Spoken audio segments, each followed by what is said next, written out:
Hello everyone, welcome to my channel.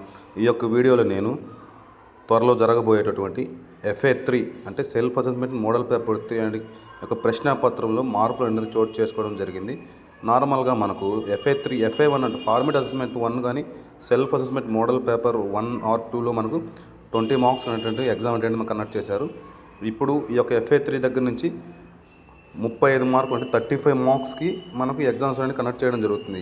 ఈ యొక్క blue print ఏ విధంగా ఉంటుంది అంటే పబ్లిక్ పేపర్ మోడల్లో మొత్తం 4 సెక్షన్లో ఇక్కడ 16 క్వశ్చన్స్ ఉంటాయి. అందులో మొత్తం 35 మార్క్స్. ఎగ్జామినేషన్ డ్యూరేషన్ అంటే ఎగ్జామినేషన్ కాలం వచ్చేసి 1 అవర్ 15 మినిట్స్.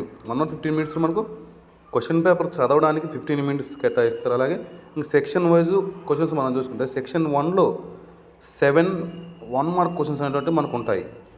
7 1 మార్క్ క్వశ్చన్స్ అనేవి ఉంటాయి. అలాగే సెక్షన్ 2లో 2 మార్క్స్ క్వశ్చన్స్ ఉంటాయి. అవి మొత్తం 6 ఉంటాయి. ఈ రెండింటికి ఇంటర్నల్ చాయిస్ లేవమ్మా. అలాగే సెక్షన్ 3లో 4 మార్క్స్ క్వశ్చన్స్ 2 అనేటువంటి ఉంటాయి. అలాగే మనకు ఈ సెక్షన్ 3లో అలాగే సెక్షన్ 4లో మనం చూసుకుంటే 2 8 మార్క్స్ క్వశ్చన్స్ ఉంటాయి. వాటికి ఇంటర్నల్ చాయిస్ ఉంటాయి. అంటే రెండింటికి 2 క్వశ్చన్స్ ఇస్తారు. అది ఏదైనా మనకు చాయిస్ మనకి ఏదొస్తే అది రా. ఇవి ఈ యొక్క మోడల్ అంటే కేవలం 9th 10th క్లాస్ వాళ్ళ వరకు మాత్రమే. అలాగే మనం చూసుకుంటే మొదటి అంటే ఫస్ట్ 3 సెక్షన్లో అనేది చాయిస్ అనేటువంటి ఉండదమ్మా. తర్వాత లాస్ట్ సెక్షన్లో మాత్రం మనకు అంటే 8 మార్క్స్ క్వశ్చన్స్లో మాత్రం మనకు చాయిస్ అనేటువంటి ఇస్తారు. ఇది 9th 10th క్లాస్ వారి FA3 యొక్క బ్లూ ప్రింట్. అలాగే 6th నుంచి 8th క్లాస్ వాళ్ళు కూడా సేమ్ 4 సెక్షన్లు ఉంటాయి. మొత్తం 35 మార్కులు. కాలం వచ్చేసి 1 అవర్ 15 మినిట్స్.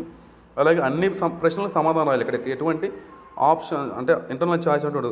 సెక్షన్ 1లో 10 MCQ అంటే multiple choice questions and bits టైప్లో ఇస్తారు. ఒక్కొక్క దానికి 2 మార్క్స్. అలాగే సెక్షన్ 2లో 2 మార్క్స్ క్వశ్చన్స్ ఉంటాయి. సెక్షన్ 2లో 2 మార్క్స్ క్వశ్చన్స్. అలాగే సెక్షన్ 3లో 4 మార్క్స్ క్వశ్చన్. అలాగే సెక్షన్ 4లో 5 మార్క్ క్వశ్చన్స్ అనేది మనకు ఇవ్వడం అనేటువంటి జరుగుతుంది. కాబట్టి ఈ యొక్క FA3లో ఈ యొక్క కొత్త ప్యాటర్న్ అనేటువంటి మీరు చూసుకొని అబ్జర్వ్ చేసుకుని ఈ యొక్క వీడియో మీకు హెల్ప్ఫుల్ అవుతుందని నేను ఆశిస్తున్నాను. అలాగే రాబోయే ఎగ్జామ్లో ఈ యొక్క ప్యాటర్న్ వరకు మీరు ఎగ్జామ్ బాగా ప్రిపేర్ అవ్వండి. సేమ్ 35 మార్క్స్ క్వశ్చన్స్కి 9th 10th వాళ్ళకి అలాగే 6th to 8th క్లాస్ వాళ్ళకి గమనించాలని కోరుతున్నాను. మీకు ఏమైనా డౌట్ ఉంటే కామెంట్ చేయండి అమ్మా.